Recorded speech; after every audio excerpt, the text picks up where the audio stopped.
Hello, welcome to episode 3 of Design with Grimes. I am Jordan Grimes. You can find me on Twitter at J7Grimes. Today's topic is going to be this hat and the numbers that are on it. But before I actually get into the presentation here, I want to talk about what I'm using to actually record this. So I'm using a product called Loom to screen record the presentation of myself. What's fun about Loom is you can have different combinations of stuff. So your avatar, your presentation, all these things. And so I have a link in the description below. Check out the product.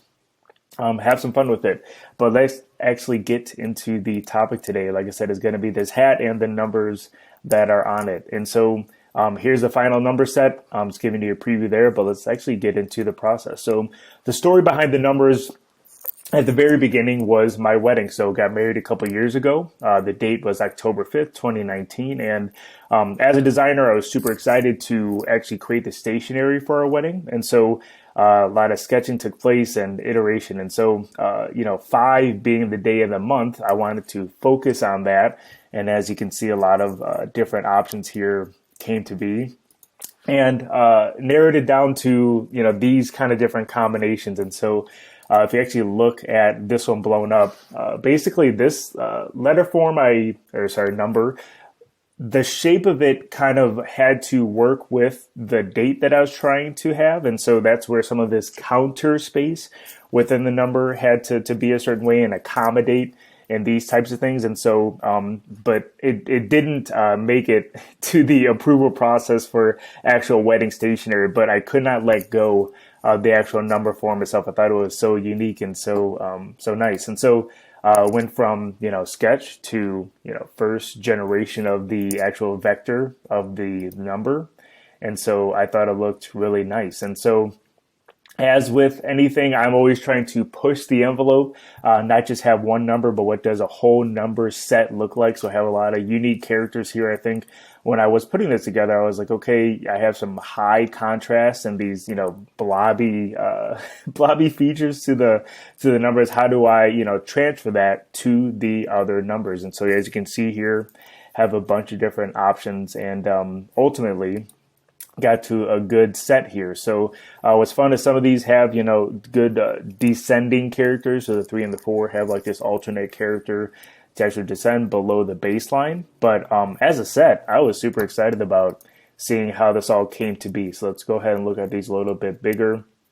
Obviously the 5 is the feature, and that's why I have it featured on the hat, was that it was the first number I created in the set, and all these other ones came afterwards. So let's see it in reverse here. Very fun. And then similar to how I started with 5 and I wanted to create the other numbers, I wanted to also maybe create a couple more characters as well. So maybe a question mark. So here's like some of the steps maybe to take that I took to actually get to that point. So you take the 5, rotate it around, cut off some of the parts, add a couple things, and before you know it, you have something like a funky question mark. And then, excuse me, once you have a question mark, what do you do with that? You create an exclamation point. And so this character set, this combination is an interrobang. So you got to always have that in your arsenal, or at least off to the side to use in one way or another. So this is just a really small example of how you can go from a number and then turn that into a different character. And something that I have in the books for the future is going to be taking this typeset and making a full alphabet, hopefully. And so how do you get from a 5 to an exclamation point to other stuff to something like an S, or like I said, the whole alphabet? So I'm excited to go ahead and extend this to something like that. But here's a couple things that I put this number set in use. I have this GIF here of promoting that I'm open for freelance. And so using the numbers as a pattern here, that was super fun. But the big thing is the hat, right? So I have the hat on. You can see it here. You can see the number set. Got some cool pictures as well. But you can actually own the hat, $20. Check out my Etsy. J Grimes Design is the shop name.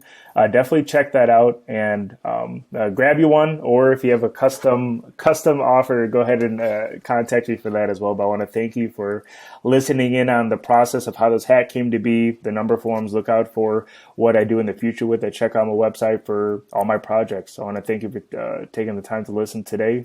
Have a good one. Thanks.